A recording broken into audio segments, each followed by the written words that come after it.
I call the shots, I never call it quits. Trust my intuition, bet it's right and bitch, it often is. Seen too many others come and go, they had the wrong intent. Do it out of love and never for it, then I watch it get bigger than expected. Don't second guess it, I let it set in. It's God's plan, we out here only accepting blessings. I'm stuck with it, this mindset is terminal. In and out different terminals, leveling up is personal.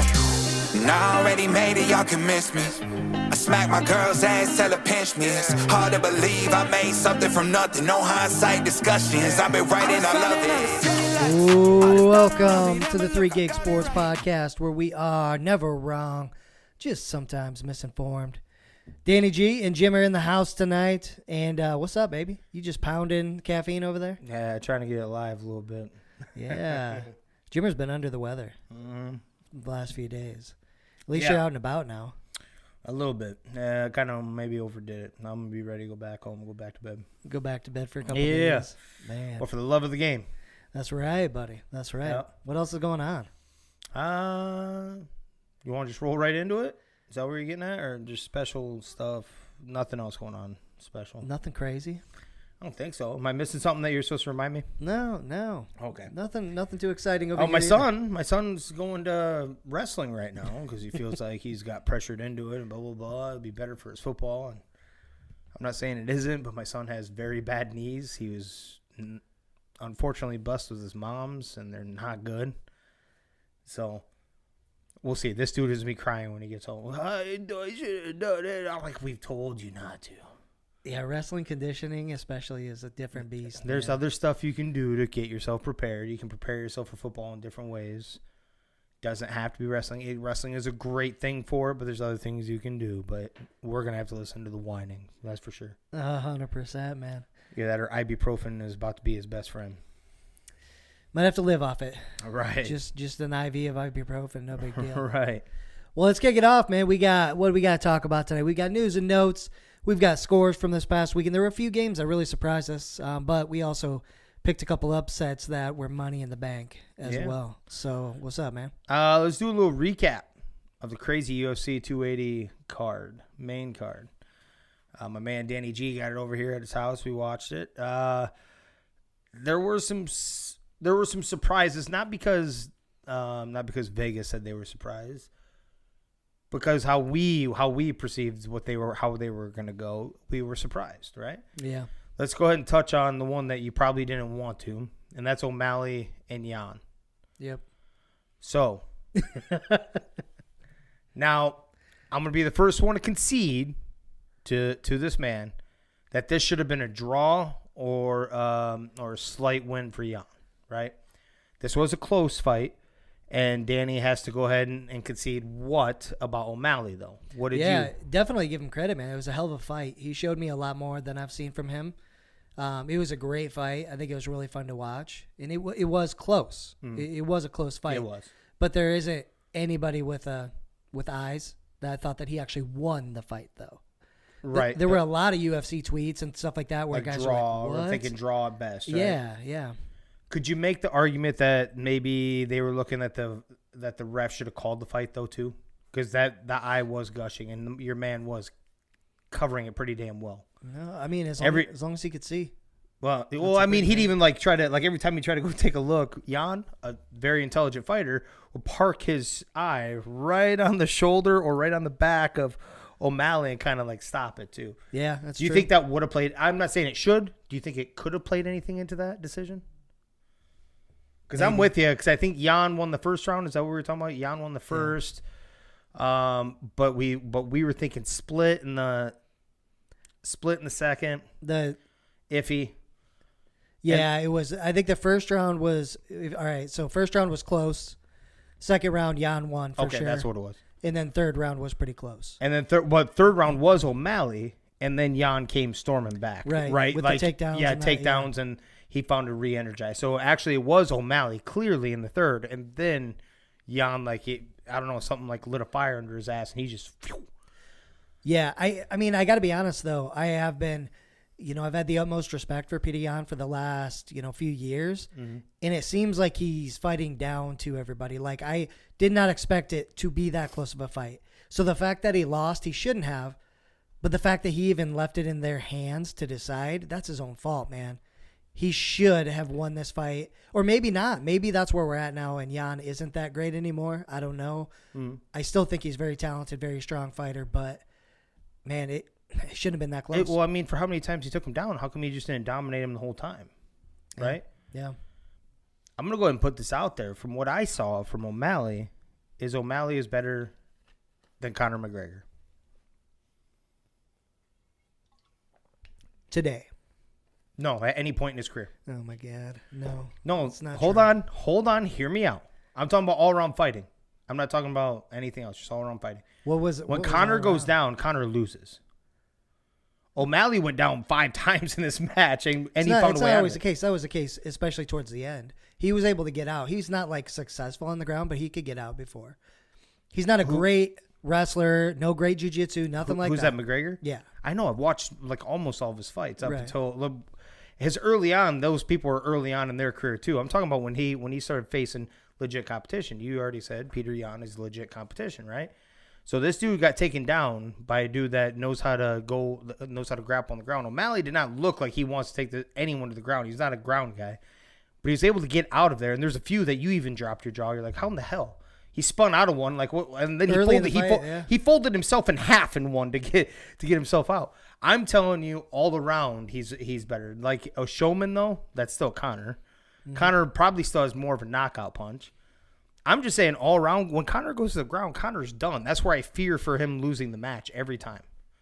Yeah. And he doesn't come out of those. Though he's basically, as a Conor fan, I would always do one of these. I'd throw my hands together and just hope that the bell would save him. Because how many times have you ever seen him dig out of that after he got taken down without a bell? Yeah. I like the ground. I still didn't see much. He got out of it.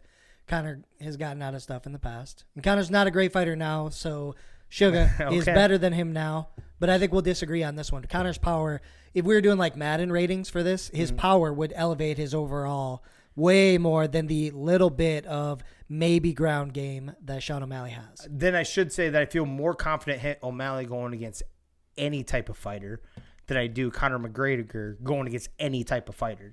I gotcha. If it's a stand and bang, trust Conor more. Right.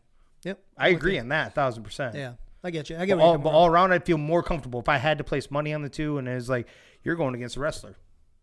From what I saw from O'Malley and how he was able to escape too. Yeah, 100%, man. You know, that's all I was getting at. Yeah, it surprised me for sure. But with that, go over to Dillashaw and Sterling. Now, I started this whole conversation. Almost every part of this fight card surprised us, Danny. What surprised you about this? Yeah, so take out the dislocated shoulder, okay? Yeah. Aljamain is so fucking good.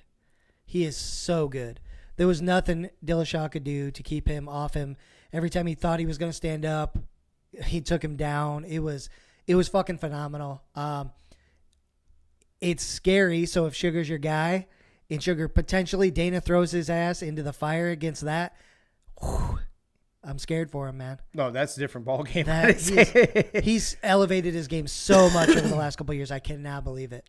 As a guy that hasn't seen Aljamain fight that many times, first thing that popped off video to my eye was Jesus. He was just, when it looked like TJ was getting out of something, Aljamain was like over on the other side, like no problem. Like he was pounced over and he was already repositioned and he was already thumping on him, and so fast. He didn't even know that he was so in tune with the fight in the first round, Danny, that he didn't even know that Dillashaw's shoulder was out. He, like his corner's yelling at him, and he didn't even know that his shoulder was out. You know, he was so in tune with his plan that I don't think it really mattered at that point in the first round for sure. You know, that's the first thing I'm like, damn, this dude he's gonna be hard to beat. He had like the confidence that he has built and how quick he is and how fast he is.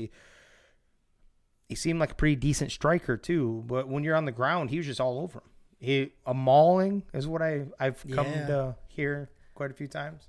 100%, man. It seems like it wouldn't be O'Malley, but one thing I will say is he's going to be tough to beat no matter who the hell it is. If Cejudo comes back or whatever, he looks so good. He's so in tune, to your point.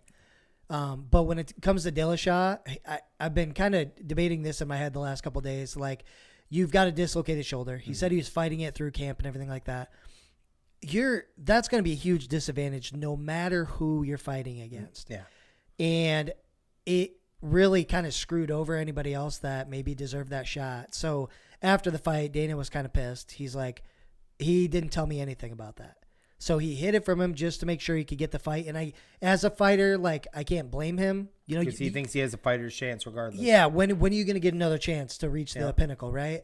So I get that, but man, and that's why, because he did ultimately apologize to his weight class. in his fight, in his post-fight interview, he did apologize to the whole weight class, and he apologized twice. Actually, he came back to it and said it again. Yeah, I apologized to my weight class, and he said the same thing about, like, when do you get the shot? And I was thinking greedy, of course, and I've been battling through, and I shouldn't have, because I'd have to go back and educate myself a little more, but I'm pretty damn certain if this wasn't in Abu Dhabi, he wouldn't have been able to fight.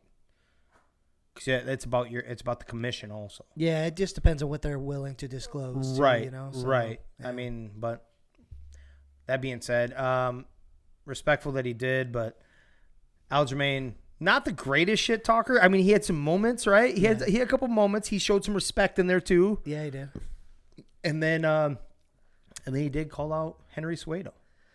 Yeah, it's kind of like we're watching someone try to learn to be able to shit talk and make money like Conor, right? Right. And he's awful right now. This is like an early, like, Hulk Hogan promo, and you're like, what the fuck is going on? Right. But if he can match, because his talent is there, man, he's going to be the best in that class probably for a while.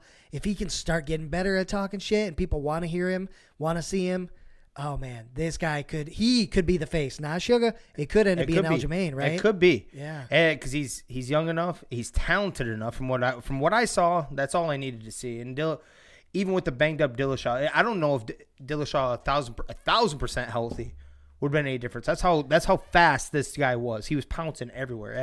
I will, we both said this too at the time. We'll give Dillashaw some credit at that first round. I don't know how he got out of that. Don't know how he got out of that. Survived at all. So. Yeah. So there's credit. There's some respect there.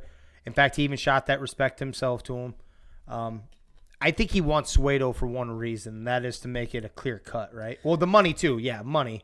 But he also wants the clear cut. Like there's no conversation, no question that he's the best in the division, right? Like, because Cejudo kind of retired from it, right? Yeah. Right. And so like you get the money, you get the instant, like, we're going to go ahead and end the conversation there. And then we're going to start working through people on their way up afterwards. Yeah. Right? Yeah. I mean, it's a nice combo. If you beat him, you're going to make a shitload of money. If you fight him, you're going to make plenty of money. Yeah. And then if you beat him, then there's no question. Yeah. Right? Yep. And then, of course, the main event. We were telling you that we don't believe is so hard to pick against Charles. But there's a special talent in one Islam, and that shone through. I don't know if you saw this. Well, obviously, by now you should know that Islam is the new lightweight champion. And he did it to me in pretty damn decisive fashion. I don't think this fight was that close at all. Like, I'm not saying it wasn't competitive, but it just never felt like Islam was out of realm. Like he was, you know what I mean? Like he was below the moment or above the moment or anything. He just seemed like I'm right here. This is it. Real quick before you get like how the fight went for you, I don't know if you saw this. So I know you saw at the end of the fight, Khabib carrying him on his shoulders, right? Yeah. Have you seen the side by side? Cool ass moment when Khabib won his. Oh yeah. Islam was carrying him. Same thing. Yeah. He's like, don't, and the particular one was like, don't just talk being friends. Be there. Like, be there to boost someone up on your shoulders when it's their time to shine. It's awesome. I thought it was cool as shit. And then Islam even gave him the belt too. He's like, no, dude. He's like, no, you did this, brother. Yep. But your impression of the fight, what'd you think? Yeah, it was crazy. Obviously the wrestling was a big deal for Islam. Figueroa decided to test him on the ground in the first, and that was a mistake. Yeah. Because he's used to being comfortable. Like, all right, come on down, let's wrestle, let's see what happens. And he couldn't do anything. So he didn't try that again later. Mm-hmm. But we saw a lot of pressure from Islam, and usually we see it the other way around. I mean, he against Gaethje, right? He pressured him. He was backing him up, punching him, throwing blows, everything. Yep. It was the other way around now. We saw that from Islam. He was pushing him back. He dominated him, ultimately submitted him, but fuck, dude. And he is only going to get better. I think he's going to run this division for a long time, too. You took the words right out of my mouth. I think we just we watched the fight, that we are going to be talking about this guy defending this title 7 years down the road. Because I thought Charles was almost untouchable the way he's been fighting, because he showed how that he could strike, jiu-jitsu. You get him on the ground, didn't matter. I was like, God, this dude is pretty damn hard to beat. The only thing that could beat him is the scale. Yep. You know, and Islam, to me, correct me if I'm wrong, I'm just telling you how I felt when I watched it. It just felt like he was never out of control, and it was his. And I don't know if there's anybody that can right now, because he's going to have that discipline. Once he got to the mountaintop, to the pinnacle, I don't know if he relinquishes it until it's time for him to leave. It's crazy because that division, there's a lot of really, really good fighters. There is. But not that good. Right, but all of them have beaten up each other. Yeah. We've all seen what they all can do and what they can't do, what can beat each other, yeah. right? And most of the top guys that are close to his ranking, if you will, they beat the shit out of each other. Yeah. So they're wore down too, and they probably don't have a ton of time left to fight. You know, I mean, I'm thinking Gaethje. I'm thinking of... they'd have to be hungry. Poirier. Yeah, of course, man. They'd have to be hungry too. So the only person I think that could, very off shot, besides a run back with Olivier, is the only person I think of is Gaethje, and it would purely be because of like he slips a knockout, because Gaethje's supposed to be like a world-class wrestler also, right? State champion. College wrestler. College wrestler, right? Yep. But it's almost like it's his weakness whenever he never wants to go down to the mat. Really weakness is a strong word, but you know what I'm getting at, right? Yeah. Like he never wants to go down there. When he does go down there, it isn't like it isn't like he's dominant doing it. Right. I don't know unless he slips a knockout in there, and for the hunger and drive, that he would have enough. From what I saw from Islam, I don't think so. It'd have to be another up and comer, someone we don't know yet. I think it's Charles and him that are really at the top. Okay. Just because Charles has dominated everybody up to that point, including Gaethje. He outstruck Gaethje. Gaethje tried to beat his face with his fist, and he couldn't do shit to him. Oliveira actually went the other way and beat the shit out of Gaethje. So if he can't do that to Oliveira, he's not doing it to Islam. Right. So I think there is a shot if Charles decides, okay, I'm going to go back, I'm going to recoup, work on some things. Now you have some tape. Like, here's what he's going to do in these situations from me. Like, you've obviously got tape, but like, here's how he reacted to some of the things I was doing. How can I adjust? There's a shot, because I think he's still up there. Islam separated himself, but I think he's still the guy that's next, in my opinion. Yep. That's the only guy. Okay, so you're thinking just Oliveira is the only one that can. Yeah. Okay, I actually can believe that. I'm doing just an outside shot on Gaethje. Yep. Pure silliness, but actual legit shot as of right now, I'm with you. I think it's only him and then someone we don't know yet, and that could be many years down the road for all we know. Yeah. Did you see what happened after the fight too? No.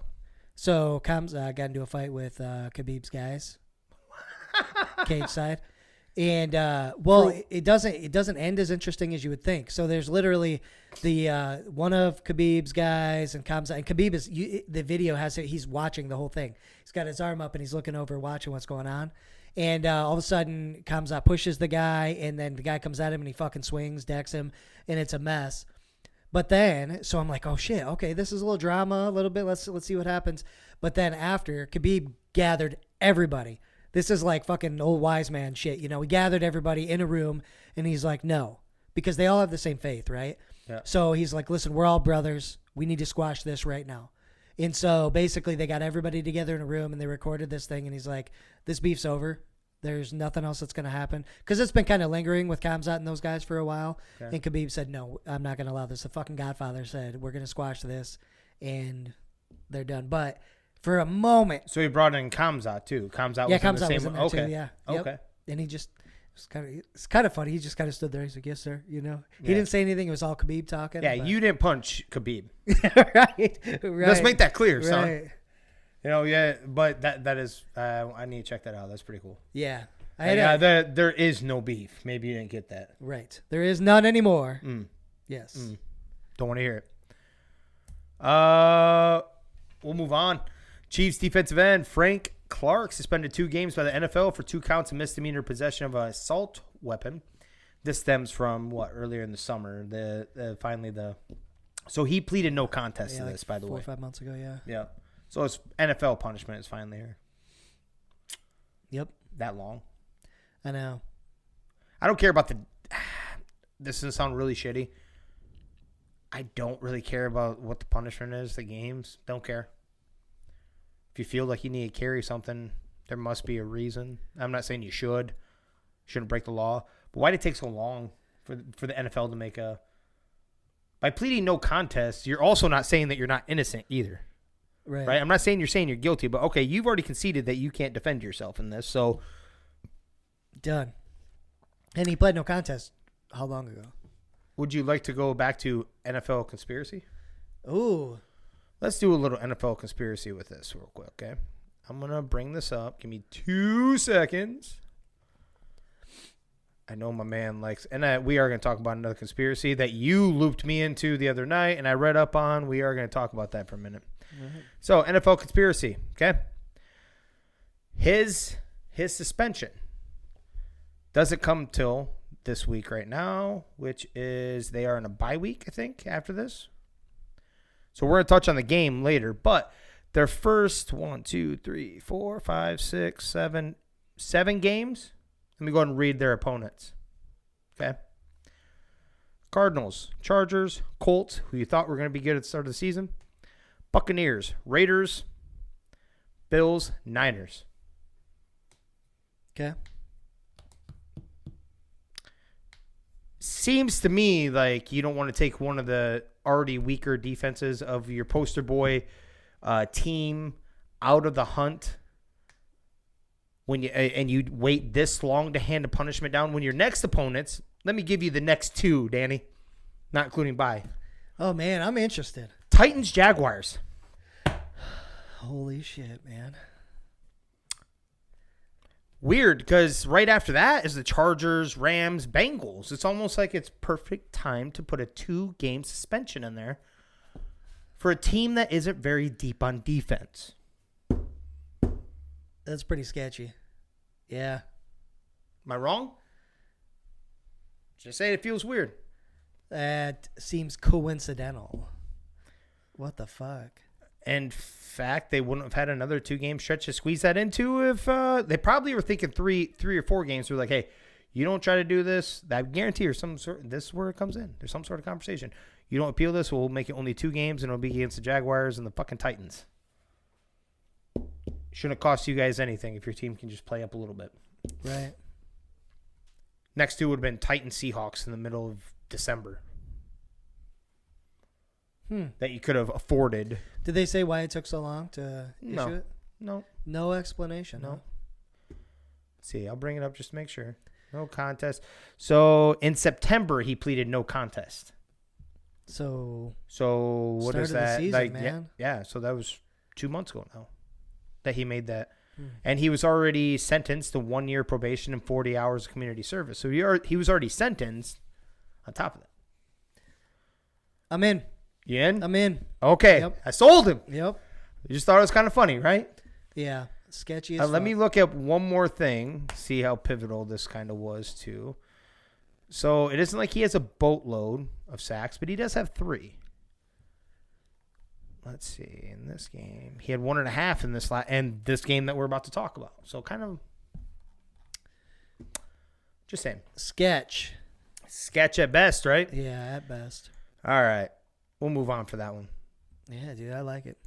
NFL says refs weren't asking for Bucs wide receiver Mike Evans' autograph in a weirdly caught video by the local Fox station in the alleyway, whatever the hell you want to call it, the player exit from the field. I had you watch it before we went on. What do you think it was? Hold on, actually. My bad. Give a little context. And that is that the NFL says they weren't doing anything with autographs. Mike Evans said they were talking about golf. Danny G, you watched the video, please. Man, that's what he said too. I know I wasn't signing any autographs. I could tell you that. If you were talking golf, then were you writing your golf score from the other day down or something? I don't think so, bro. That seemed, again, very sketch. There's something else going on there. And the NFL's just like, yep, we agree. And it was a very quick exchange. Like if it was a conversation about golf, wouldn't it have lasted a couple more seconds than that? You would think, yeah. And it didn't really seem like a conversation. No. It was handing him something to write on. I think that you could hear them clearly yell Mike. Yeah.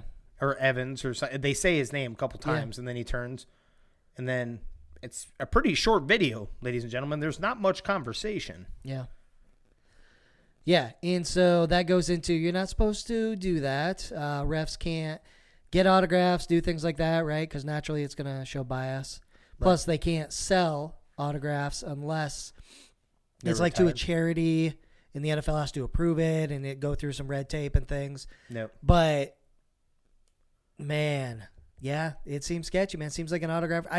Unless there's some explanation that okay, that would totally make sense. I can't see it though. That's what I was thinking too. The only thing I could think of is he was writing his score down. They had their scorecard right there of their golf, of their 18 at the local. Like, hey, what do you think here? And he just writes his 18 hole that he just got. Kind of mic drops on him. Seemed a little bit like there was a swish. Like a signature or something. Like but that's like just an S at the end? Maybe. Like Evans? Maybe. So weird. I still like Mike Evans, but that shit. So do I. Yeah, there's issues there. There's something there, which whatever. Maybe it's me hating on Tom Brady a little bit because I like Mike Evans a lot, but you can't say what. I don't know if you can actually. Obviously, he can't admit that, right? I mean, the refs can't admit it, but the NFL shouldn't say that isn't what it was. How do you know it wasn't? You weren't there, right?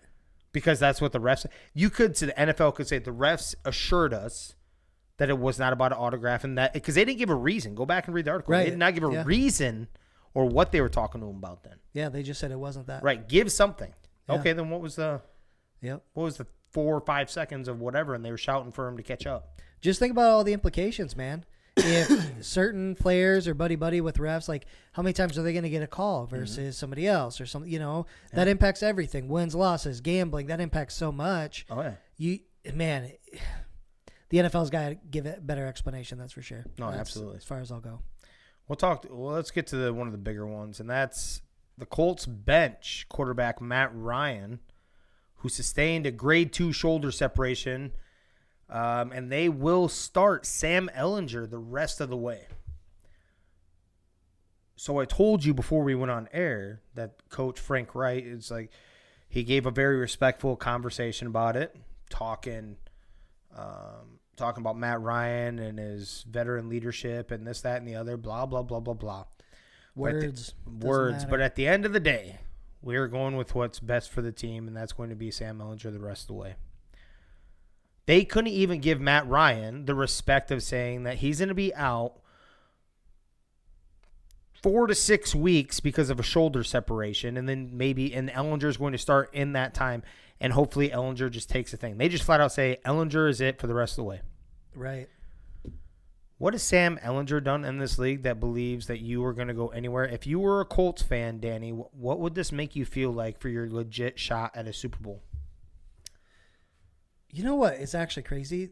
You know who else they have at quarterback? I do, but it's leaving my mind right now. Nick Foles. Oh, yeah. And you go to Sam Ehlinger. Must be seeing something in practice, brother. Yeah, we've heard things about that. Practice. We saw a lot in practice, right? Yeah. As Hawkeye fans. Yeah. God damn. But that's...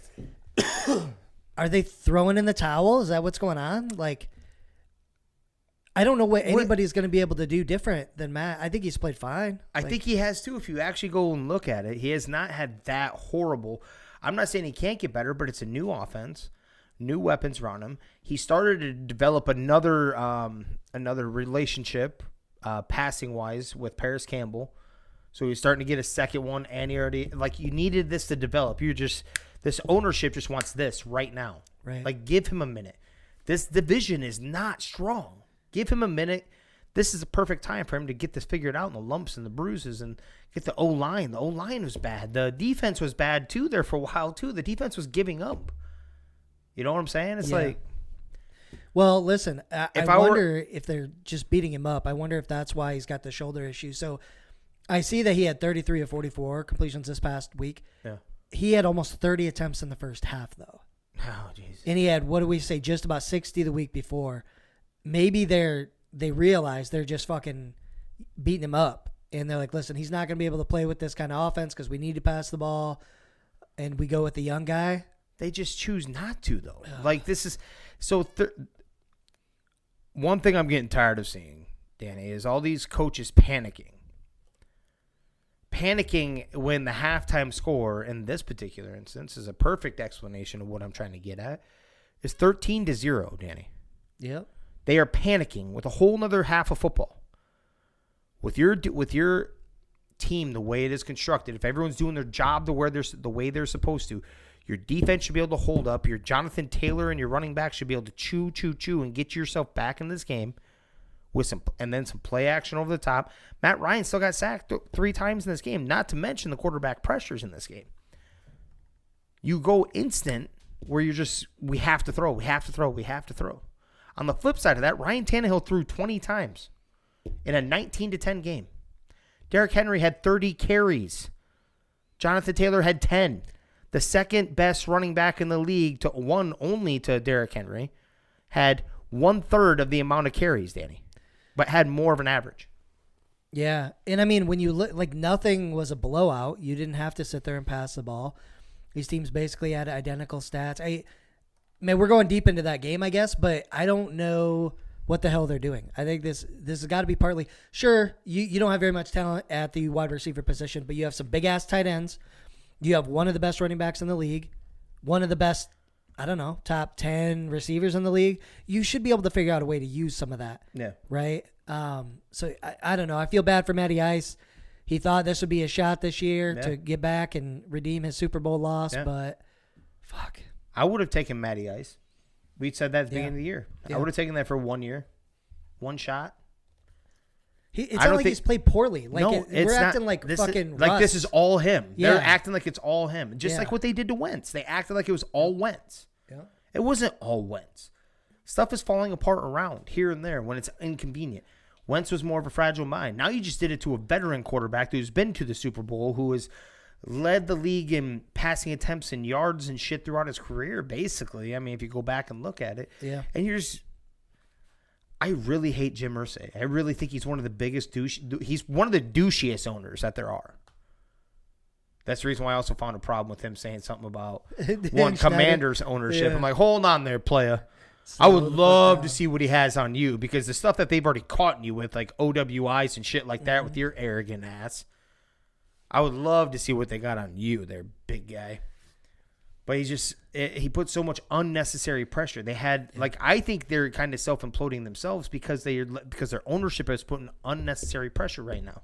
Sometimes let them get it figured out. They're literally 1 game out, and now you're saying you're going to roll with Sam Ehlinger no matter what. Who's telling you to do that? The owner? The owner's got to be saying that. Otherwise, you'd be rolling Nick Foles, right? Yeah, exactly. They have they have not played good football this year, and they're 1 game out. Yeah. They let them get some traction. Let it get it figured out. Yeah. The only other one I wanted to bring up on that is that I said he got sacked 3 times. He was hit 10 other times. Yep. So is that all his fault too? Let's give him half of those. Let's say he's holding on to the ball too long, because I think that Kirk Cousins, our O-line used to get beat up for that shit, right? And he Kirk probably Cousins has to. The receivers probably don't get great separation yet because they're still young. Yep. So, but still, there's way worse circumstances your team could be in than that, right? Yeah, listen, I'm not the biggest Matty Ice fan in the world. I like Matty Ice, but I will be pissed if he ends up having to retire after this bullshit. Right. You know like, what I you mean? didn't give him a fair shake. Yeah. And then, somebody will, I hope somebody goes and trades for him right now. Yep. Wouldn't that be someone that maybe lost quarterback? Yeah. Maybe the Broncos? Maybe. We'll touch on that in a little bit, too. I saw something that you'll appreciate. I All know right. you'll appreciate. You're probably getting a stiffy right now. Send me. All right, we'll keep rolling. After pulling Mac Jones 3 series into the game last night, Bill Belichick is not ready to commit to Pat's quarterback, saying, "We just finished the game." I'm not going to ask you to decipher anything to do with Bill Belichick, because no one can ever figure that shit out, right? What I am going to ask you, Danny, who do you want, if you're a Patriots fan, who do you want to see with this starting job? This year or for his career even. Because they're both young, obviously. This one's a rookie. Mac Jones is only second year in. Who do you think is the guy for this team? It's a really good question. For this team. Yeah. I think this is similar to the Teddy and what's his face in Denver from last year, our conversation. Drew Lock. Yeah, Drew Lock, okay? Because I think Bailey Zapp has that potential. We've seen, you never thought the Patriots would score basically 40 points in a game. We saw that a couple weeks in a row. They rolled. Yep. Okay? I've never seen Mac Jones do that type of thing with the offense. With him, they've pretty much had to run the ball a shitload and things like that. But he hits his spots and he wins, right? Yep. So it's really close comparison there. Mac Jones is a little bit more. He's not quite the game manager of Teddy, but he's more of a game manager. Bailey's young, but there's way more potential. I don't know if he's going to do it, but I think the best move just for Bailey's head is you trade Mac and you fucking keep Bailey in and say, listen, you had a bad week. You're a rookie. We're going to keep you and we're going to roll because we've seen what you can do. You would say trade Mac Jones? Yeah, I think get some value out of it because you're going to have lost Mac. You know, he's not going to want to do shit. And Bailey, with him back there, it's always going to be in the back of his mind. He's a rookie.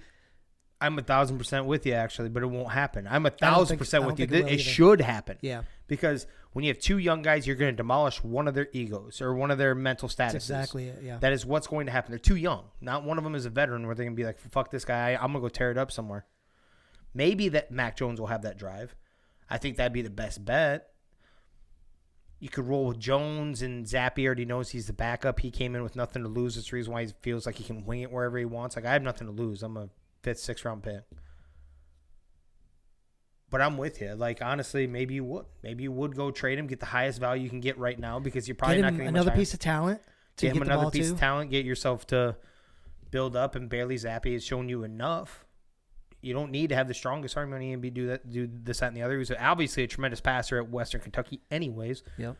So Mac Jones was just part of one hell of a – and he had a stellar one-year career or, one-year starting career with Bama. So Bailey Zappi's the man. So I'm actually with you. That's what they should do. Trade him. Yeah. They should trade him. Bailey Zappi, there's your guy. And maybe bring in Jimmy G as your backup. No shit. There's actually talk of they might try to use them both somehow. I fucking hate that when teams do that. Unless it's Taysom Hill style where he's not really a quarterback and you're just putting somebody there. When you have two legit quarterbacks and you decide, okay, I'm basically going with the hot hand or something. Like, why do you hate that? Because, man, it takes you a little bit to get in the rhythm of the game, right? And I think that if you, think of it like, and I hate it with running backs too, kind of, because think of thank you, because if you didn't say that, then I was going to argue with you. Yeah, right no. So think of like Adrian Peterson back in the day. Yes. How many times in a row would he get stuffed for a 1 yard loss, maybe a gain of 1 or 2 yards, fucking 20 times, and then he'd break for fucking 80 yards. Right. And all of a sudden you're like, oh my God, he just broke the rushing record. Right. Like it's the same thing with quarterbacks. They've got to be able to get a feel of the game. They've got to be able to get that momentum. Throw some incompletions, whatever. But then they're in the zone, and when you take that, then the other guy's got to build up, do the same shit. Yeah. And I don't think you can keep that if you go back and forth. But I did hear talk about that. So, I don't know how well it would work. I'm not completely opposed to that idea, not even if they have to be two different type of quarterbacks, but I do get exactly what you're saying. And if you would not have mentioned the running back part, that's where I've been like, no, to hell with that. Because running back, I think they get yanked too soon. They need a feel for the game. They need to take a pounding. That's where you develop the most. If you have a legit running back that can sit there and have no problem taking that 1 yard, 2 yard, 1 yard, 2 yard, maybe even a loss, 2 yard, and they're sitting there just beating down. They have no problem. They still look energized. Third quarter starts, and they keep doing that same thing. All of a sudden, they're going to start pounding it, and then they're going to get by them. That's what happens. That's what happens with the great running backs. If you just went where you pulled them because they're only getting 1 2 yard carries and shit like that, Barry Sanders wanted to be the best running back of all time because actually you could go back and look at his play-by-plays. It is not good until he sparks one. Yeah. And it's because you're wearing down the defense. Well, it's the same thing with the quarterback, getting a feel for the game, and I'm with you on that part.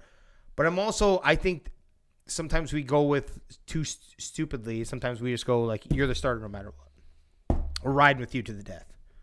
Hold on. Yeah, that's true, too. I'm like, hold on, brother. There's 10 other people on this team right now on this side of the ball right now that are depending on, they're putting everything they got into trying to win this. And because we're going to ride with one guy no matter what, and we're going to ride or die with that, and that guy could give us the best shot of winning today, this particular game, I actually think that they're too fragile. You should be able to yank them if you need to for one game if that's what you're feeling. One game. Yes. I can get behind that. Maybe there's an advantage to a specific defense that Bailey does better than Mac or something like that, right? He plays the game, though. Not like this back and forth shit or whatever the hell they're talking about. So inside the game, yeah. But I mean, like sometimes you won't know that until you're in the game. Like, all right, I'm pulling you. This is what we're seeing. But psychologically, you need to, as a quarterback, you need to realize it doesn't mean that you're still not the starter. Like, you just don't give us the best shot to win this game today. Yeah. You are our next best shot next week. Quarterbacks have very fragile egos. They do. Yeah, absolutely. Jets trade for Jaguars running back James Robinson with the Breece Hall being out. Looks like torn ACL, by the way. Yeah, I don't know if that got confirmed. They said not good. Yeah, there was I can't remember if they said slight tear, but there's definitely a tear. Okay. So which sucks because the dude was bawling out. There was a two-horse race for offensive MVP rookie. Yeah. Who was the other guy? Kenneth Walker, buddy. Yeah, two running backs, two studs, right? The Jaguars do get a conditional 6th-round pick that could end up being a 5th-round pick depending on if James Robinson gets over 600 yards rushing, which he already has 240. Yeah, also don't forget about Chris Olave. I think he's going to be in that conversation too. He's still running shit down there in New Orleans. Rookie of the year. Oh, yeah. I should say off it. Yeah, you're right. I'm just thinking. I know you wanted to shout out Kenneth Walker. It's all good. Yeah, I just want to give Kenneth Walker some love, and Breece Hall has been balling out. So, Olave, it sucks because he was tearing up Denver's defense too, man. Yes, and that hasn't happened. I fucking love it. Yep. So just to speak on this quick, I'm jacked because I'm a James Robinson guy, owner, and they slowly have been, lowering his usage, and I hope that's not because they're worried about the injury coming back or something like that. Because I think he fits in really good with the Jets. So as long as something's not wrong, this could be great, and I think he'll be a really good fit. I think it's more the ETN started taking off down in Jacksonville, and I'm hoping that too. I think it's a benefit for Robinson owners. I was telling you off air, though, I do have Michael Carter. I picked him up last week, and count my blessings for that one. It isn't like I picked him up because we have like nobody on the waiver wire, right? It was not expectation of losing Breece Hall. I think Michael Carter's going to be a stellar start this week, but I think he's going to be basically RB2, RB3 the rest of the year, even with James Robinson. I don't think James Robinson's going to take enough out of what Michael Carter brings. James Robinson will still get that 16 to 18 touches. Michael Carter will get those other 7 plus the how many ever catches out of the backfield. So I think you're going to actually get what would benefit a Michael Carter. I don't want to ever see an injury, but it will benefit Michael Carter in this aspect too, believe it or not, even with James Robinson coming there. Yeah, man. Think about like going into next year. When we talk about stable of running backs, they are going to have one. I mean, assuming James is good and, there's no injury thing going on there, they are looking so stacked at the running back position. Yeah. But you know what this also tells me? They feel like they're going to keep winning. Yeah. Why else would you make the trade for running back? They can pick up any off the street too. Yep. They believe it, and they did. We'll touch on that game, but they did. They are winning. Not very often can you say good move by the Jets. This year they're hot. They're on fire. Yeah, they're on fire with their GM is actually on fire too. I mean, he nailed the draft. It's pretty hard to mess up that draft, but like we said, the Jets or the Giants are the type of team that could mess that draft up. Yeah, and neither one of them did. Let's roll with we're gonna put both of these kind of just back to back. We're going to talk some baseball, my friend. The Astros sweep the Yankees to reach their 4th World Series in 6 years and are also undefeated in this postseason after sweeping the Mariners earlier on, too. Yeah, baby. They've also eliminated the Yankees 3 times out of the last 6 years in the playoffs. Did you hear? Love you, Astros. Did you hear anything trash cans in this one? I haven't yet. Not yet. So we don't have to hear that as an excuse either. Because I was pretty. Don't get me wrong. I'm still bitter about it. I think it's bullshit, and I think they didn't get punished enough. If you ain't cheating, you ain't trying, right? Right. Well, I get that, but they got caught cheating, so they should. If you get caught cheating, you should get punished, right? I'm not blaming them for cheating. What I'm blaming them is after getting caught, they didn't get punished enough. That's my point. But regardless, that was the Yankees thing. Remember we were talking about Brian Cashman and blaming this and that. I'm like, you're the fucking Yankees. You don't talk about petty shit like that. Right. Right? You don't worry about stuff like that. I didn't hear no trash cans in this one. You guys still got swept. Yeah, listen, the Astros are overall probably the best team in baseball.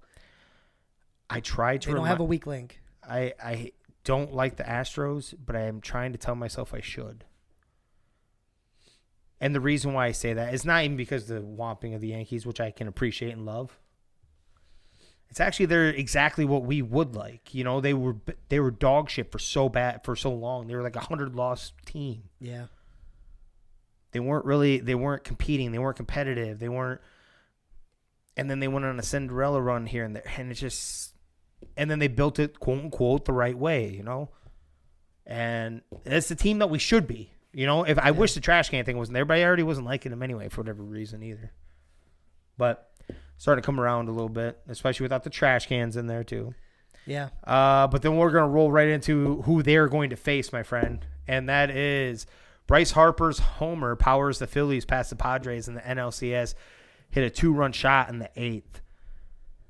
Little cool story. I didn't get it verbatim, but evidently when he was about to go up in the 8th, he looked back at his batting coach and he said, "You're about to watch something special." And this was a no-doubt dinger too, by the way. Like opposite field on a shot. Yeah, dude, he put a lot of power into that. Yeah. I saw him after the home run too. He was like in awe.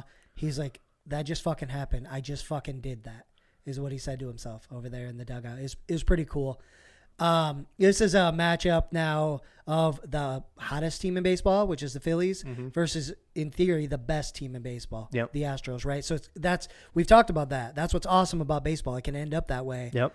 One thing I wanted to touch on was I saw this, God, I can't remember where I read it, but basically back when Bryce Harper was a kid, they were talking about him, and he wanted to play in Major League Baseball, wanted to be in the World Series, and it was Sports Illustrated that actually, it was the title of the article was something to the effect of why high expectations can ruin your kids. And then we see this motherfucker in the World Series. Yeah. He was in Major League Baseball at age 19. Yep. Finally in the World Series at age 30, right? I think he's 30 years old. So, terrible article, first of all. High expectations are everything. You want that. Right, absolutely you do. It doesn't need to be the end-all, be-all. I think that's where the line gets crossed.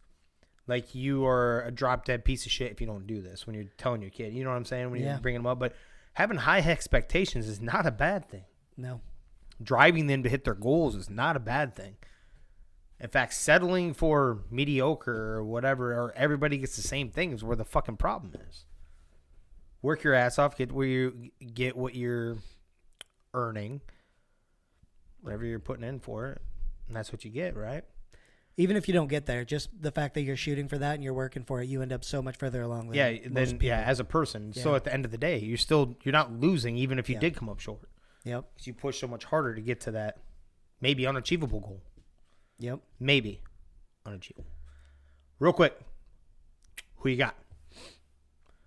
Phillies, the hot team, or the Astros? Like you said, maybe the best team. I'm gonna take the Astros in the World Series, and I don't think it'll be a sweep though. So you think of 5-6 games? Yeah, something like that. You don't think it's gonna go the distance? You don't think it's gonna go 7? I don't think it'll go 7. No. I really badly want to say the Phillies. I really do. Because that's what you're hoping for. You're hoping for the hotness. I like seeing Bryce succeed. Who's their manager, too? It's Buddy. Goddamn. You can keep talking. I'll look up the name. Okay. But I was. The Astros have the, what's his name? Baker, isn't it? Isn't Baker down there? Dusty Baker? Maybe that's what I'm thinking of. I think you're thinking Dusty Baker down with the Astros, but I really badly want to say that, but I'm going to have to go Astros. I think it's going to be a series, though. I will give it that. I will say at least 6 games. Could see outside shot of 7, and I'm hoping that I hope Philly's upset. Evidently, Mattress Mac put himself into a position where he cannot lose money. Yeah, I don't know if he placed Philly's bet earlier on in the either series or in the season, but he can't lose money now on either team if they win. Really? Yeah. Well played, man. Well played, my man. That's how you pin Vegas, baby. It was Astros coach, too, not Phillies. Yeah. That's what I was thinking of. Yeah, Dusty Baker. It's cool seeing him there again, too, yeah. Yep. I don't know if has he won one? I don't know if he's won one. He's been there, though. He's been there, yeah, yes. Yeah, I don't know if he's won.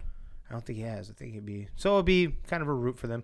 So I did forget. I think you set me up for it earlier. That is what I have for news and notes. But I did forget. I think you were trying to give me a layup earlier, and I missed it. Told you I've been under the weather. Special shout out and congratulations to our guy, Mr. Carlos Montiel, on getting signed to the UFC. He will be on the UFC Fight Night card October 29th. So this Saturday, he'll be on the prelims.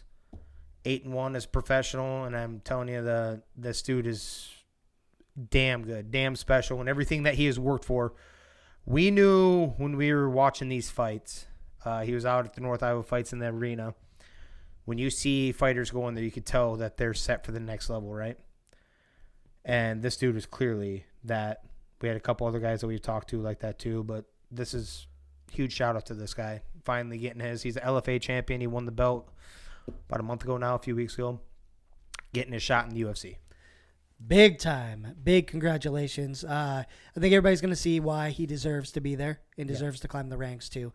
The man's a stud. I'm excited to watch him. I don't think and I know nothing about his opponent. This isn't a shot at anybody. I don't think this man is going to mess up his opportunity. He's about to fuck somebody up. Yeah. Not out of disrespect for who his opponent is, just purely like I don't think he knows how difficult it was to get up to this point, and he's not going to mess this up. I don't see it. So agreed. Not going to happen. Watch you some videos of Carlos Mota, and you'll get caught up real quick. Absolutely. But, my strange law for you Let's real quick. go. And we are still in the state of Tennessee, my friend. Just getting some legendary shit. It is illegal in Tennessee to catch a fish with a lasso. Damn it, but that'd be so fun. Wouldn't it be? Could you imagine? And wouldn't that be awesome? Oh, man. There must be some weird drunken shit that has happened there. Yeah, that's got to be wild. Could you imagine trying to do that? Yeah. First of all, if you did, you're a legend, right? First off, kudos. Yeah, kudos. This law had to have been set because somebody embarrassed somebody else. Because they're like, I bet you I ain't catch you one. I bet you I ain't catch you one with a fucking lasso on there. You can't catch one with a hook. Had to start with something like that, right? It was some like beer drinking. Somebody bet the sheriff, right, that he could do that, and he did it, and the sheriff got pissed and made a law and said, no, can't do that. Exactly what it was. Or a sheriff's son. Yeah, something like that. Yeah. Politician, some bullshit. Yeah, something like that. Yep. Right? Wild. A lasso. A lasso. We need to look up videos of that. Before we go into the NFL stuff, we got a few games to talk about, but there was a conspiracy theory that you wanted to bring up. Yes, I did. And that is, so I did a little educating. I'm like, all right, Danny had himself some peanut butter whiskey. So I didn't know how much of it was actually coming out, and, it's getting a little, but I actually looked this up. And you're going to have to correct me on some of it, but it is basically anything that is dry fit material carries a BPA, I think is what it's called. Yeah, but one specifically, it actually, there's actually, was there a lawsuit or, there's like a lawsuit or can synthetic clothing be the cause of your health challenges?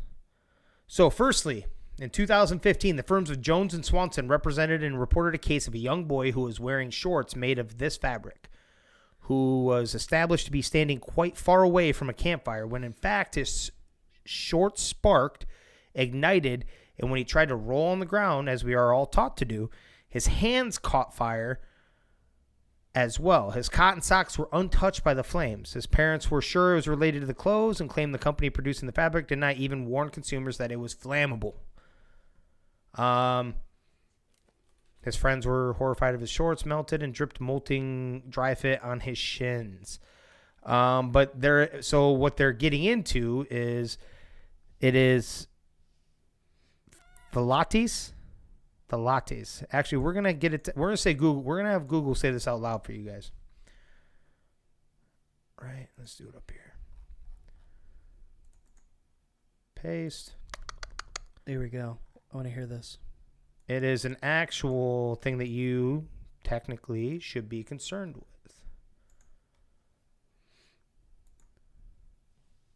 Okay. So, how do you say?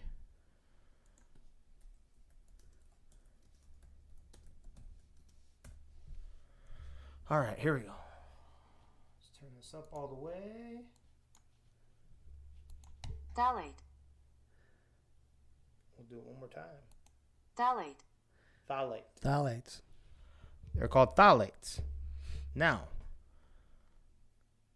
would you like to go more into it, or did I explain as much as you did have? No, you went into it pretty good. Basically, so back then, around that time, that's when they started implementing like spraying the clothes, so they are not fire, so they don't start on fire so easily and things like that, right? Mm-hmm. And so the combination of what's made of these materials, along with the chemicals it takes in production, it's terrible for you in every way because your skin absorbs it. When we talked about it fucking up your hormones, potentially being a cause of cancer, and a lot of different things, it's bad. Can I give you another one? Yeah, go ahead. It's really, really, really bad for your liver, actually. Like, very bad for your liver. Awesome. So if you drink alcohol, don't know what it is. Speaking of which, I got to do double. Rich and rare.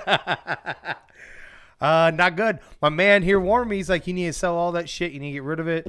He's like, if you wear boxers like that, I'm like, are you kidding me? That's like all my boxers. Yeah, me too, man. That's literally all my boxers. Because the cotton ones, if you're a guy and you wear boxers, these were like the best thing that ever came around because cotton boxers just eventually like stretch out and they get saggy and shit like that. Yep. Tear, whatever. Yeah. So these were like the best thing. They need to figure something out because I'd rather not die if it's a choice, but I don't know. I may have to start freeballing.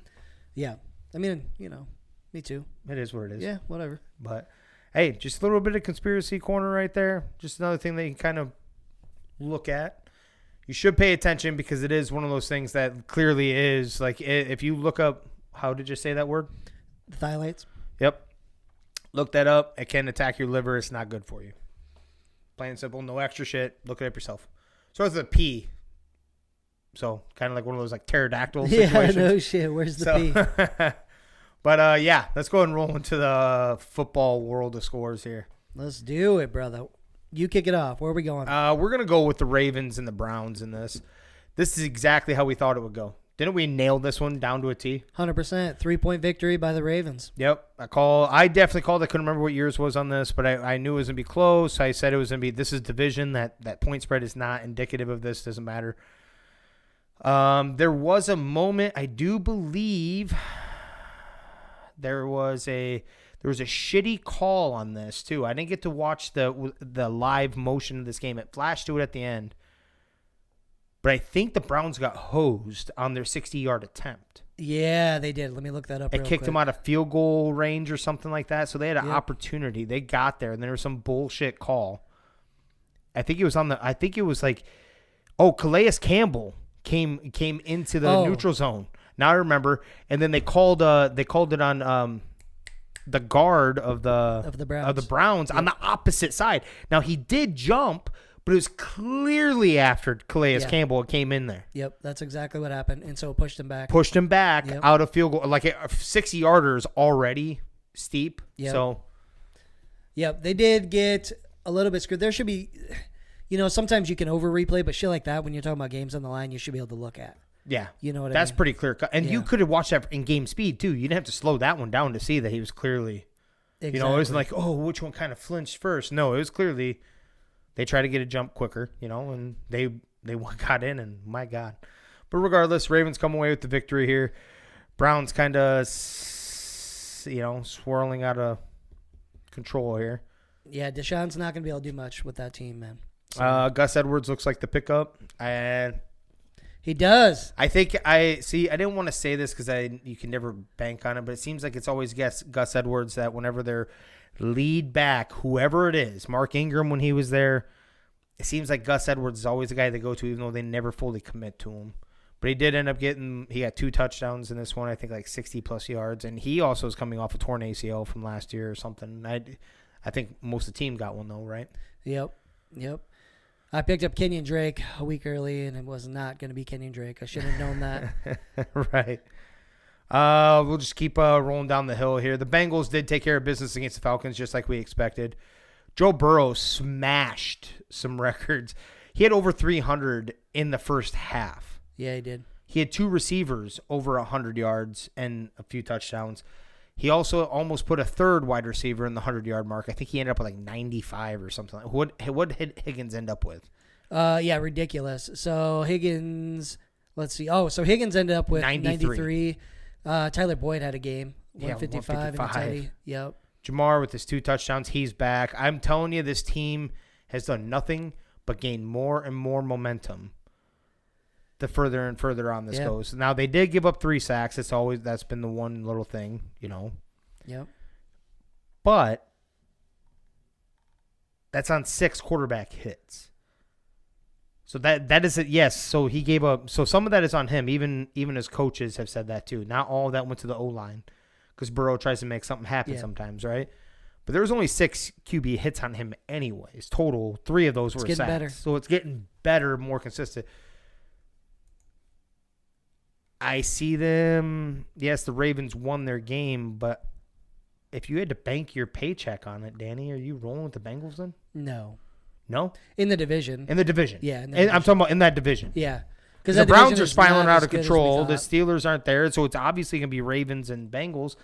And the Ravens don't look nearly as good as they did last year. No, and their defense is just missing something in the Ravens, right? And I think the Bengals has gotten a little stronger and stronger kind of with the team. Yeah, and Joey B is going to be able to tear up.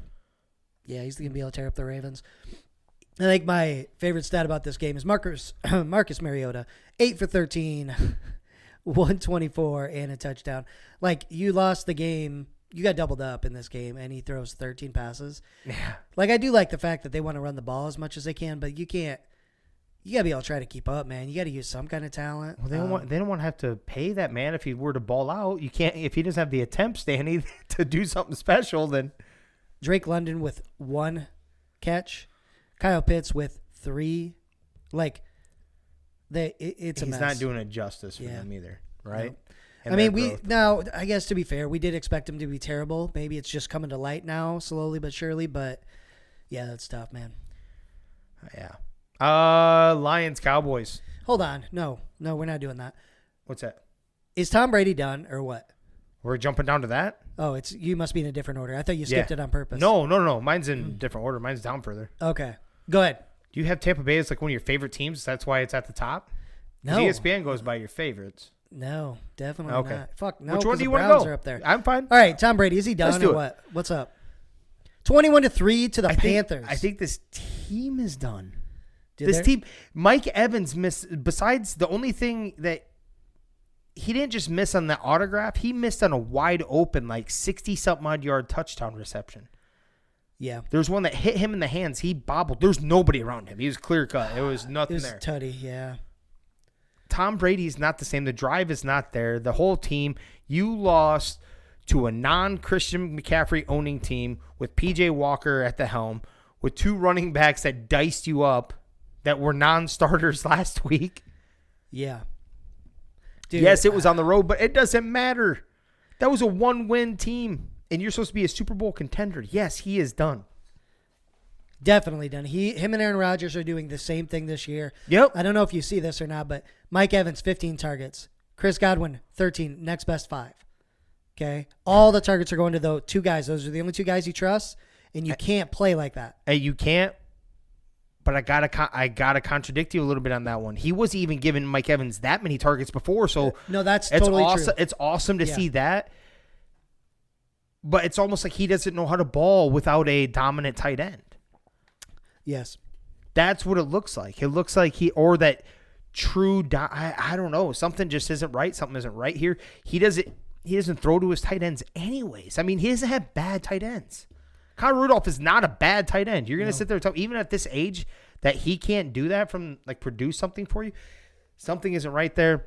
The dude should just quit. He really should. Right now. And I mean that. I mean, like, literally he should walk away and just be like, hey, you know what? I'm not doing this team a service right now. My mind isn't right. He'd still be leaving kind of on top. Yes, the record doesn't show that. They just lost to the lowly Panthers.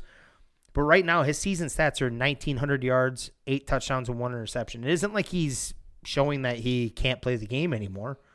He's not there between the ears, Danny, right? Totally, he's not. He's not at all. He's not engaged. He doesn't have the respect from the team that he has always had up until this year. Yeah. He needs to just walk away before you don't make the playoffs and you maybe finish towards the bottom of the division this year under the Falcons, okay? Like, who's he going to blame on this one? Because he only got touched 3 times in this game. 1 sack. Yep. 1 sack, and he got hit 3 times. Yep. That's it. Yep, I agree. So I don't know what else you can do here. I honestly think this was more like Bruce Arians wasn't getting enough love and respect anyways, because he's also, we've talked about this. Yeah. Todd Bowles is too much of a player's coach. Bruce Arians is a player's coach, but he has no problem laying the law down. Like, this is still my team. We're going to do what I say, whether you like it or not. Yeah. And I mean, no matter what Tom says, that's the reason he's gone. That's exactly why, because he didn't want to sit there and battle Bruce Arians. It's Blaine Gabbert time, baby. Bring him in. Bring him in. He didn't. I don't believe it or not. Blaine Gabbert didn't look bad with them last. Now it's a different offensive play caller necessarily. Not right now, but or is Leftwich still down there? Mm-hmm. Okay, it is still Leftwich. I'm thinking of another one. My bad. It is still Leftwich, but still, Blaine Gabbert looked just fine with that team actually. You know. Yeah. But yeah, then let's roll. We won't even go down to that other one. Let's go right up to the other struggling quarterback too, and their franchise, the Commanders. And I called this one. You did, sir. You Commanders did. pull the upset at home against the Packers, 23-21. The Commanders are 3-4. You know who also is 3-4, Danny? Who, Jimmer? The Green Bay Packers. Let's go. Taylor Heineke, who just knows how to just win. He's like Washington's quarterback that they don't want, but every time he comes in, he kind of just produces enough for them. Yeah. Doesn't always look pretty, but it came down to the end, and they end up winning. Terry McLaurin had a swag, and every time he caught a ball, he would look right dead square at, their corner. Their corner, 23. You know, It's escaping me right now. Let's see if I can bring it up. Now it's going to bug the shit out of me. But yeah, he brought some bravado, dude. Every time. Just stare down, and there was no fear. And he went to him late in the game when the game needed to be sealed. The Packers are in serious, serious trouble. I said that he would think about retiring after this game if he lost to the Commanders. I am telling you, he may have, like, that might have been a half-assed joke. What I'm very serious about is we may see a Russell Wilson-esque type of injury, because we already seen it with the thumb. Did you hear that in this game too? His thumb got banged up. It was from the last game. Yeah, it's from the last game. You know, but it's not every throw. Did you hear that? Not every throw doesn't feel uncomfortable. I'm like, how does that make any sense? Because your thumb is part of this every throw. Yep. I don't care what you say. I don't give a shit if you have the world's great. I don't care if Peyton Manning walked in here and told me that. Oh, that's true. Yeah, it could be not every throw. Bullshit. Not with your thumb. You can say your middle finger or something where it does necessarily isn't all the pressure on it, but listen, they only ran the ball 12 times too. This wasn't a blowout. No. He doesn't know how to stay out of his own way. That's Matt LaFleur too. Yeah. I've known for quite a while that Matt LaFleur is overrated. Nobody else wants to say that. Nobody else wanted to admit it. Nobody, what are you talking about? And it's hard to argue when they were going 13-3 and, shit like that. But I'm like, this is Aaron Rodgers at his peak with Devontae Adams, and nobody knows how to pin that guy down. And then the rest of the weapons around, and then the defense was on fire. I'm like, once this stuff starts crumbling, this guy's scheme is not good enough to get other guys involved. Right. It's not. You see him doing these little fucking bubble screens and, not bubble screens, the what the hell is that called when they come down into the, either the tight end, wide receiver comes down in there, and like the pitch one.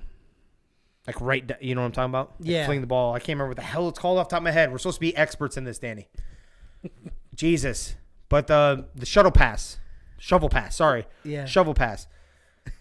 Shit like that. And we're just seeing like their crappy plays. And I think this is play calling more than it is like a bunch of rookies. You can scheme guys open. You really can. Like you can help your rookies out. He also gives them no love. Romeo Doubs had no catches in this game. I don't even know if he got targeted.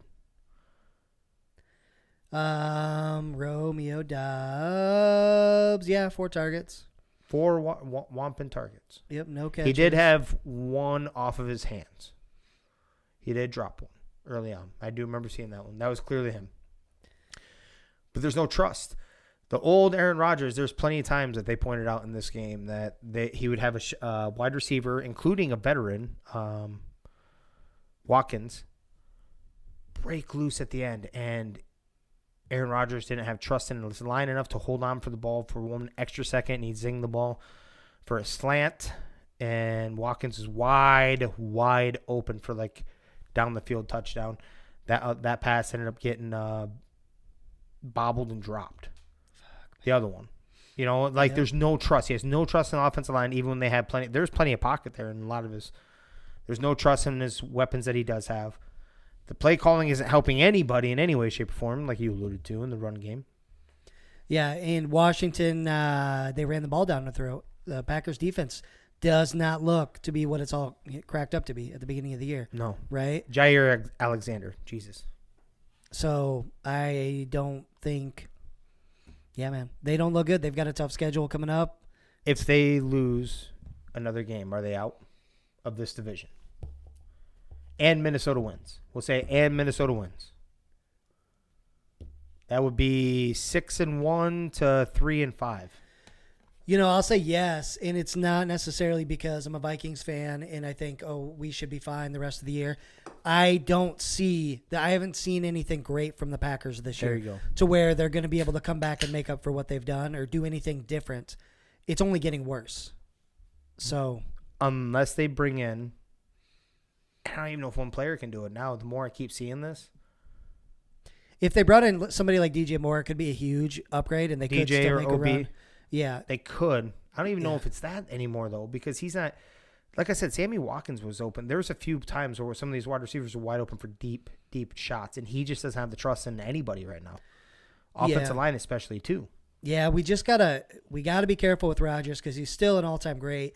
If he happens to get that spark in his eye again, like DJ comes back for whatever reason, Aaron decides to flip the switch, they could make a run, dude. He is that good, so I hope they don't. But I don't want to write him off quite yet. There we go. Lions, Cowboys. The score is going to say something more than what it actually was. And that is 24-6. Did you watch this game? No. Nope, did not. This is one of the ones I was flipping back and forth on. Jared Goff did have 2 interceptions. A couple of them was one of them off of the hands. I think they were off the hands. Some bobbled stuff.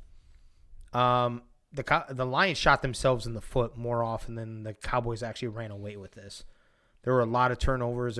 In fact, my fantasy defense is the Cowboys, and they got me 33. So that should tell you enough. Yeah. Now, Zeke has had a little bit more of a resurgence lately. Not in the sense of what you're used to seeing. Not like the 150 and a touch or 120 and 2 touches, but he's been steadily getting, that. I don't know, in this one he had 57 and 2 touchdowns. Dak wasn't anything special in this game. But he also needed he's a little rusty. I will give him that. And he finally got himself a touchdown. That's what I wanted to talk about. The game of courtesy one. They were down to like the 2-3 yard line. They probably should have ran it. Guarantee they're like, all right, come on. We got to get him feeling good about this too. It was like late in the game. And I think they did a play action. He was able to hit like his tight end in the end zone. I think that's who got it. Yeah, Hender shot. Game of courtesy one, which helped me in fantasy also because I do have him as my fantasy quarterback. Yeah, you'll take it. Is even at 1-5. I don't think this says anything about the Cowboys, does it to you, except for maybe the defense? No, the defense, I expected the Lions not to be able to do much, but the Cowboys, they scored 24, so that looks great, but they didn't do that much against that worst NFL defense right now. So they should have beaten them up more. Dak's coming back. He's rusty, so there could be that. But this is basically how we figured this game would go, right? Right. So my question for you is: do you still believe, even at 1-5, do you still believe that their head coach is still the head coach of the future for them, for the Lions? For now, yeah. For now. They are still banged up too. Let's remember. Yeah. I mean, they still didn't. I don't think they had DeAndre for this game. St. Brown left this game. For now, I just in a few more games, I think we'll be able to tell better. But I would be so disappointed. How many times have we been like, man, this is the first year I felt good about the Lions. I think they're going to start turning the corner. They're right now the worst team in the NFL as far as the record goes. Yep. If they somehow still ended up with that number 1 pick, man, that would be fucking insane. So I don't know. I don't think the coach is on the chopping block yet, but next few games, if they keep struggling, yeah, he could be. Thank you. Boom, boom. I think so. I don't know about chopping block. I still feel like he still has something with the team. They need to get healthy, and they need some other pieces yet. Yeah. I want to see what he can do with the defense. That's the only part that concerns me. Is this offense is rolling. That dude may actually have a job. Their offense coordinator may have a job outside of this. Yeah, definitely could. Year, right? Let's see. Where do you want to roll next? Oh, Giants-Jags was no big deal. We kind of figured it'd be close. Yep. Giants pulled it out. 6-1 New York Giants, Jimmer. Man, you're just being 1 year early on this shit. I know, but I'll ride it. I'm still getting the love for this one. One thing I got to touch on that one is, did you see how that one ended though? No. So Lawrence hit. I can't remember who the receiver was. They marched on the field. He hit a receiver. He's probably about 7 yards from the end zone, maybe 6 yards. And he drove, and it looked like he was almost there. He was within like a yard or two, and they stopped him just right there, ran out of time. Oh, I did see that. Right? Yeah. Right, just ran out of time. So they were driving down the field too. Still feeling good about the Jaguars. Feels like they still have some fight in them. Looks like they're going in the right direction. But the Giants, there's just something magical about them this year. They're just doing enough, right? Yeah, they're getting those wins, man. Colton's Titans, we already did touch on that enough. How about that? It was 19-10. It was nothing spectacular. Jets, Broncos. We'll touch on this quick. 16-9. This is with Brett Ripien in at quarterback. Your muscle hamster was out. Breece Hall had 4 carries for 72 yards and a touchdown in this game before he went out. Yeah, he was. Let me say that again. 4 carries for 72 yards. Yeah, dude. It's too bad. The Broncos look rough. I think Russ might be sitting for more than just that one game. That's for sure. He's got a lot of healing to do. But yeah, Jets look good too, man. 5-2. Man, the football city this year, huh? Yeah. Well, the quick toucher on this one is I want to give you a little bit more. I guess Marshawn Lynch and one Sherman were having a video conversation talking about, evidently, for as long as they can remember, anytime they wanted to talk to Russell, they would have to talk through his team. As in, like, his manager, his whatever, like. Really? Yeah, he's never been one of the boys. He did this to himself. I'm like, that's not a dude that sounds like a very humble person, a third-round pick that's short, had to fight his way up. I'm like, who are you to, if that's coming from 2 guys. This is on Pat McAfee's show. Pat's like, wow. Dude, when you're part of a team, the brotherhood, I'm telling you right now, you have all of each other's numbers and you talk to each other directly. He's like, I talked to Peyton fucking Manning. I'm the punter. He's like, I talked to Peyton's dad. I can shoot Peyton's dad a text. He's like, there's some of these guys I have no business ever knowing them or being in their phone book. He's like, but when you're a team, when you're one of the guys, you know each other's like, you talk. He's like, fuck. Evidently, Russell Wilson is not like this. That helps me so much. I know it does. So I had to give you that. I need you to look that up when you get a shot. Man, I will. Well, as soon as we're off. I'm not surprised. He seems like look that up. It's both of them talking. Marshawn Lynch and Richard Sherman. And then they go into this, and then Pat McAfee talks about his experience, too, in the NFL. He's like, there's guys I still talk to. He's like, there's never been a team that I don't have the guy's number, and I can text them, and they would actually answer me. He's like, Peyton will answer me. We were guys, like we were part of a team. Right. That says a lot. Yeah. Man. But I knew you'd enjoy that part. Broncos in trouble. Jets are just trending up, dude. I don't know if games like this may not look like they're important, especially against a backup quarterback, but you went up to the Broncos against that defense in that environment, thin air, and you still won. Yeah, 100%, man. It's really cool to see. Raiders-Texans. Raiders finally have a beatdown of a team. Josh Jacobs just fucking balling out. 3 touchdowns, right? Mm-hmm. Just going into the weekend, Vegas had it right, too. Like, he was by far and away the one player that was guaranteed to score a touchdown. Like, you would almost lose money if you bet on him to score a touchdown, and he drops fucking dong on the Texans. Texans trending down. Raiders, I still don't know. Texans aren't looking good. Well, let me give you the one, though. What's that? You should definitely take Josh Jacobs next year in fantasy, number 1 overall. 100%. You know I'm being a smartass. Do it all day. Man, I'm telling you two. This is a contract year, gentlemen, and I didn't realize that. Watch out, running backs with contract years. This dude will not have an injury all season, miraculously, even though he's had nothing but unhealthy seasons the rest of his career. Did not realize that it was. Well, they have committed to it too. I'm not saying he's still not balling out. I'm not trying to take away anything. I shouldn't emphasize this because he's playing at a different level. They were giving him carries in the previous years too, even when he was healthy, and he wasn't doing this. Yeah, agreed. So yes, I will say that 1,000%. But you're seeing. Is it weird that it's always in a contract year that these guys just like spark her up to another one? This is stupid numbers, and they're winning. I mean, I shouldn't say winning like they should do this, but the Texans have been scrappy with everyone. They put them away in the 4th easily. Yeah, agreed. No, don't take Josh Jacobs first next year, for the record. But I thought Jimmer was actually buying into that. I'm like, all right. No, all right. Absolutely not. Seahawks Chargers, maybe the biggest surprise. To some maybe people, not to some people. To some people, man, we got some whiskey to put down right now, ladies and gentlemen. I got a double because of this, because I said the favorite should be. I'm no longer biting on this, Danny. You know something that you're part of the NFL conspiracy. You got the in. This is the second time this year that I picked Seahawks to win a game where you're like, there's no fucking chance. Yeah. But more importantly, the Seahawks look good. Chargers do not look great. You're, I don't know, probably a top 3 favorite quarterback, Justin Herbert. Do you know his record as a starter right now? Please tell me, or don't tell me. 500. Silly question. Is it his fault? Yeah, he's got to take some of that. Okay. Yeah. I mean, you are like a lot of people, and I don't think he's a bad quarterback, so this isn't me bashing him, but people try to put him in the Mahomes conversation and Josh Allen and,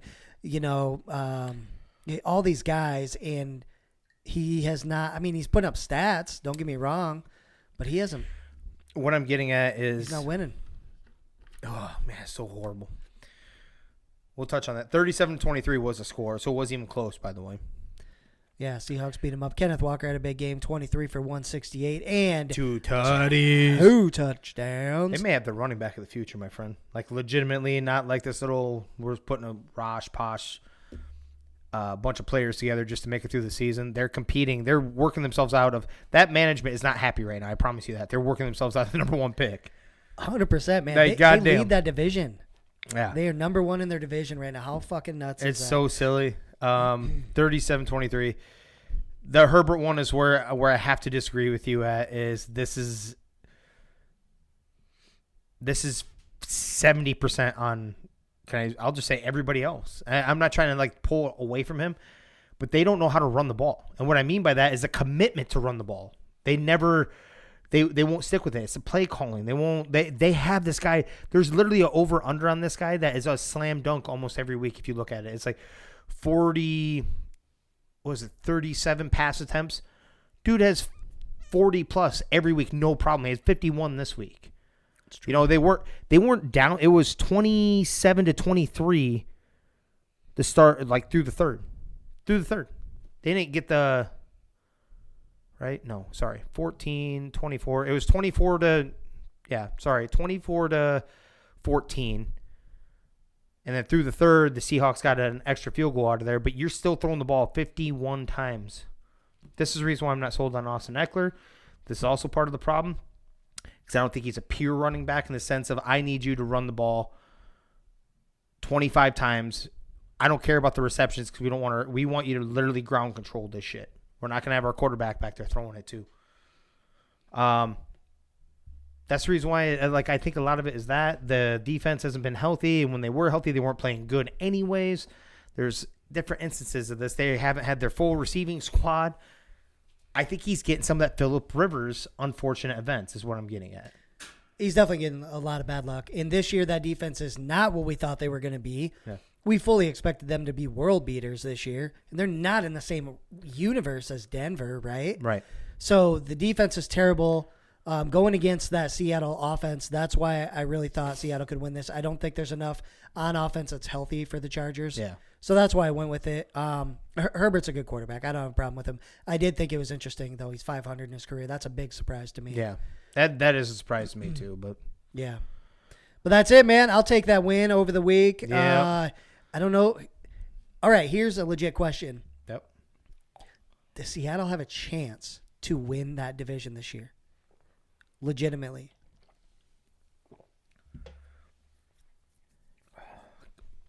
Or if you say no, to make the playoffs. I don't know if I can say that anymore. Are the 49ers doing anything that is so scary? Right. Are the Rams? The Rams have a clear-cut weakness. Yeah. A clear-cut weakness among maybe even a few others. I honestly think Seattle looks better than the Rams right now, for sure. Besides their weakness. Geno is playing. I'm telling you right now that you still want to face anybody up in Seattle. I don't know if. Put your feet down. I don't know if anyone in that division is that intimidating or that scary right now. Maybe the 49ers, but we're sitting there still trying to go with this, thinking that it should be. And I don't like Garoppolo anyway, so I think that's going to be their Achilles heel. I don't think anyone else, nobody else wants to argue with me about, or they do want to argue with me about it, but they're not sold on what I'm trying to pitch here. The Rams, you're holding out hope, will sit there and do it, but they need an offensive line to figure something out. His arm isn't looking right. I don't know. I might be there with you. And the Cardinals. Yeah, exactly. So, yeah, I'm not going to say they're out. No. Yeah, I think they have a shot to win the division. We're going to see some changes in San Francisco, so I'm curious what that looks like, how good they really can be. Yep. The problem is their defense, right? I feel like teams can score 40 on them pretty easy. On the Niners? No, on the Seahawks. On the Seahawks. Yeah. If the Niners can stay healthy on defense, they should be okay there. But should be. But the Seahawks. But I think they're playing better than a lot of teams, man. They could, if not win the division, they could make the playoffs at least. So. Oh, the NFC has been a little questionable. So so that one I'm going to say no because I think there's some teams that are going to pull their heads out of the asses when the second half starts getting around here. But could they win the division? So that's what I'm getting at. So that sounds corny. That sounds weird. I think they're not out of the realm of the division, but that's only because if the division kind of stays right where it's at and they all move around the same thing, kind of around that 500, and they all move up to that. Let's say the Seahawks win this at 9-8 or some shit, win their division at 9-8. I think some of these other teams are going to start pulling there. I don't know if Green Bay is going to be. I don't know. Actually, I'm lost. It's NFC East is going to put 3 teams in. It's crazy that we can even have this conversation. Yeah, it's insane. Actually, right? I'm just throwing myself for a loop. Actually, you know what? Yeah. I just can't believe the Rams are leaving them in this conversation. I can't believe the Niners are. It should be a 2-horse race up there. Yeah. And the outside shot of the Cardinals if they can figure something out. I mean, the Seahawks shouldn't be above them. Right? So, Chiefs get her done, though, 44-23. I shouldn't. He distributed the ball pretty damn well in this game to many receivers. Yeah. Juju had a day. So did you see Hardman? Yeah, Mecole did too. Yeah, 3 touchdowns, right? 2 in the first half, I think, and then a third later. Yeah, he had a game, which is, man. Yeah. If they could do this every week where they distribute, they're impossible, right? Yep. So that's what we've been waiting for. We didn't know if they could do it. They did against the Niners. Let's see if they can keep doing it. I'm starting to get a little more sold. I'll leave it. I'm going to try my best not to beat up on them on a regular basis, and this helped prove that right there. You went to the Niners. I thought it'd be a flip-flop game because of the Garoppolo thing. Nope. You've helped back my story on Jimmy G. Thank you. They are the class of that division, too. Chiefs? Yeah. Yeah. There's champions are champions, bro. Sometimes I don't give enough respect to that in the sense that from year to year, like you need to knock them off, not the other way around. Yeah. You know?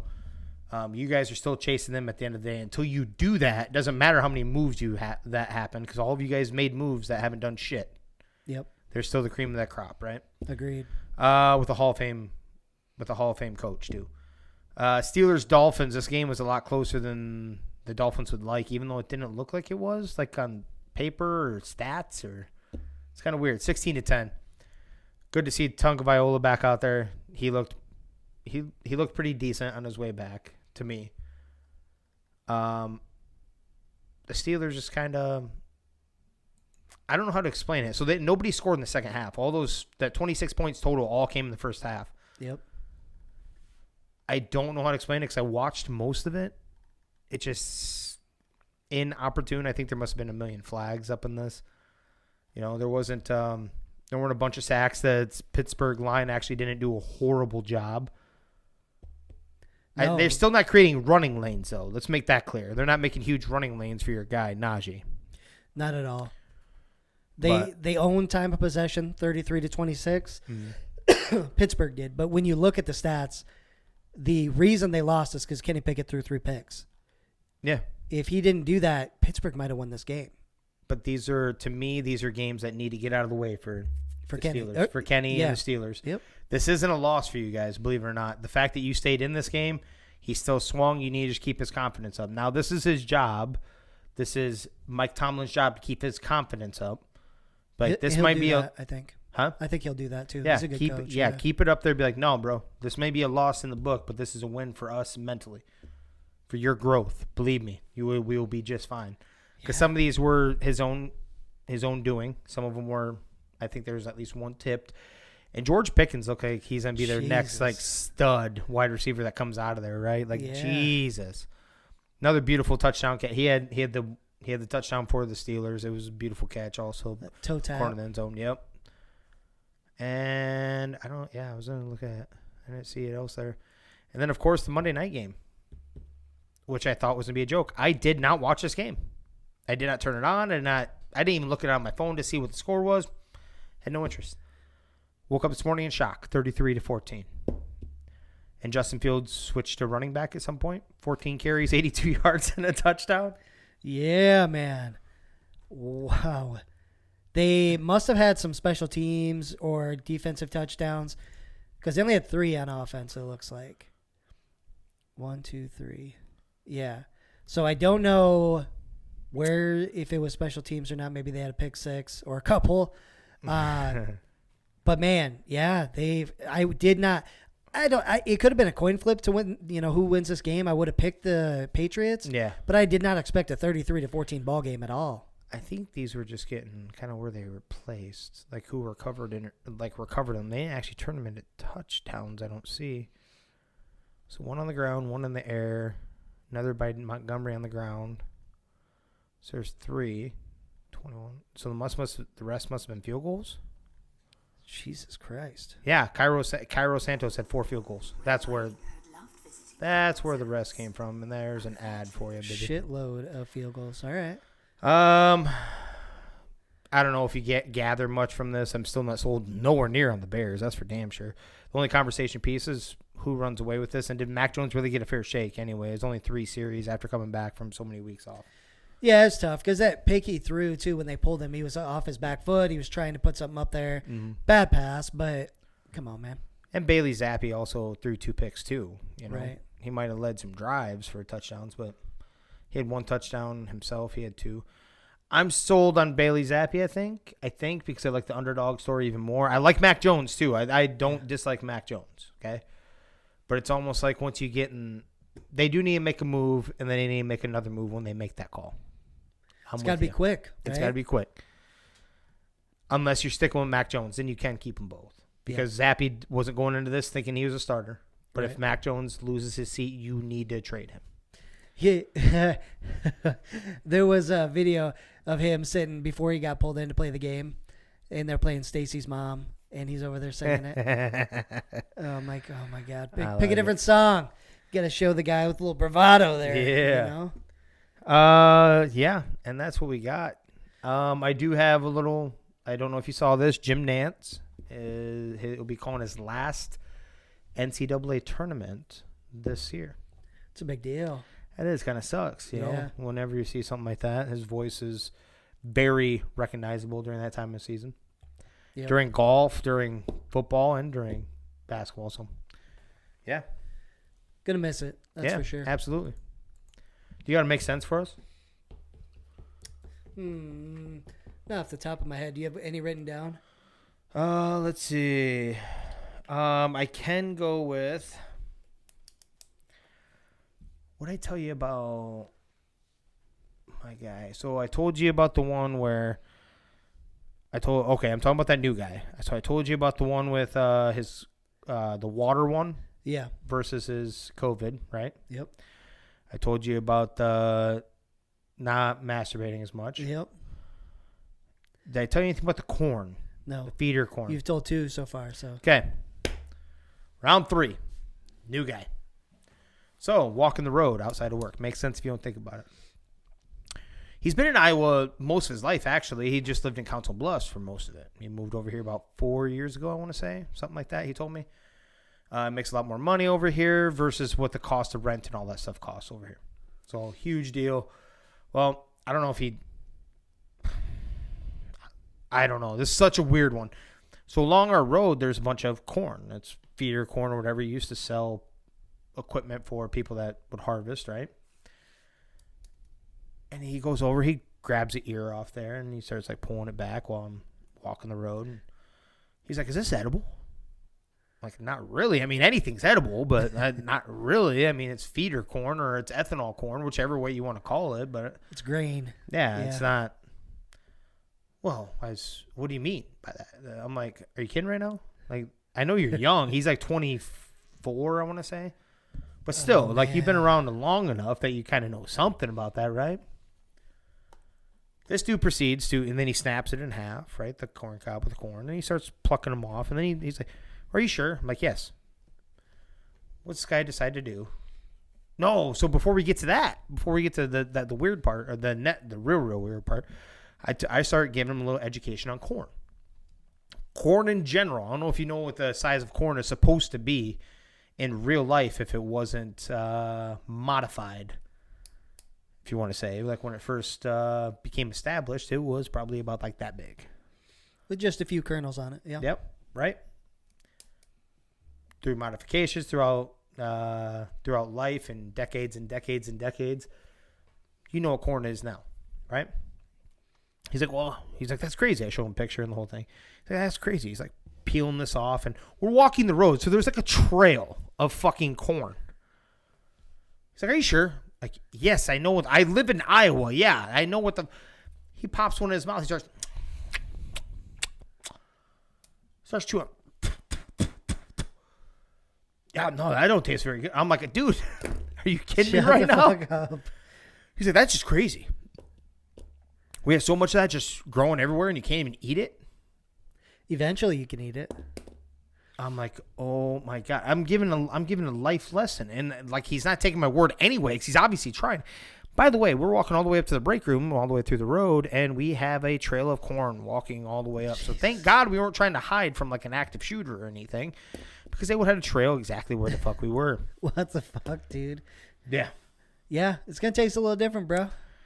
So my words of wisdom obviously make sense if you don't think about it.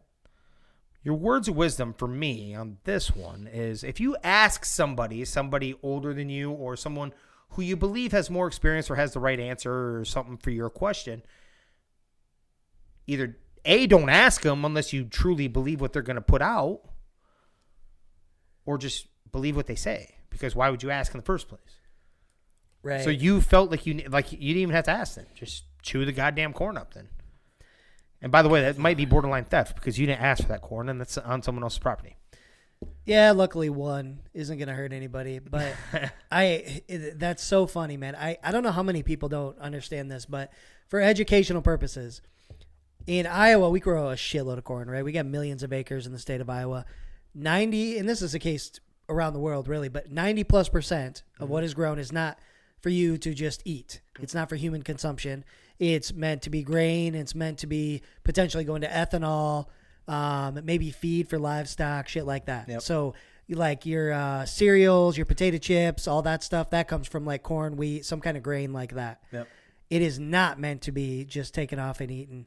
The shit's It's not dried sweet down corn. specifically, It's not, yes. yeah, for that reason. Right. So, man, that's funny. I mean, if you want to take a bite, it's not going to taste Right, like what but you then think. you're gonna sit there and have it like, are you sure? And like, why'd you ask me? And by the way, we're in the era of smartphones. You can look this shit up yourself if you don't believe me either. Right. You know, it's not necessary. I'm like, yeah, you can eat it. I didn't say you can eat it. I wouldn't eat it. Yeah, you can eat grass too, bro. I Yeah, mean, you if can. what you That's wanna do. edible. Yeah. Yeah. Yeah, just Jesus Christ. Good Lord. Yeah. That's wild. Especially you're just like, I just told you. What the fuck are you doing? Yeah, all right, here we go. Should have recorded it. I would have loved that. Sometimes you don't get time when dumb shit just happens in front of you. You're just like, oh my god. You're like brain fart for Can me. you You're give like, me what the fuck? Can you give me a warning so I can record for my boys? Right. So you can see their 100%. shit? Yeah, we'll put this on YouTube too, Yeah. bro. No big deal. Well, that definitely makes sense if you don't think Yeah. about it, by the way. 100%. But we're going to go ahead and start to get out of here. So any of you beautiful people out there, if you happen to find us on the interwebs, make sure you like, subscribe, share, give us a rating. It really helps kind of improve the reach and things. But speaking of that, where's the podcast available, Jimmer? Anywhere and everywhere that you listen to podcasts. Spotify, Apple Podcasts, iHeartRadio, Amazon Music, and YouTube. Absolutely. And let's say we've got one of our listeners out there. They're like, God damn, they tell a lot of funny stories. They want us to share. What should they do, Jimmer? Hit our DMs. Yeah, hit us up on Instagram, on Facebook, Twitter, anywhere. Doesn't matter. Hit us up on our personal one. Tell we're real, but just give us a real story. It doesn't have to be funny. It doesn't have to be just a real story. Something you witnessed, something that was part of your own life. It don't matter. Keep names in, keep names out, whichever way you prefer. Absolutely. And don't forget to check out the app FitBod, okay? You can help yourself get in shape before wintertime comes. Maybe gain some weight if you want to gain a little bit of muscle, whatever the case. Yeah. Sets up your workouts, tells you how much to lift. Even if you work out at home, it'll do everything for you. And use code what, Jimmer? 3GIG for 25% off. 25% off, ladies and gentlemen. FitBod. Use code 3GIG today. Get your shit in shape. Yeah. Now, we're going to go ahead and get out of here. So thank you, everybody, for listening. This is 3GIG Sports. We out. No hindsight discussions. I've been writing, I love it.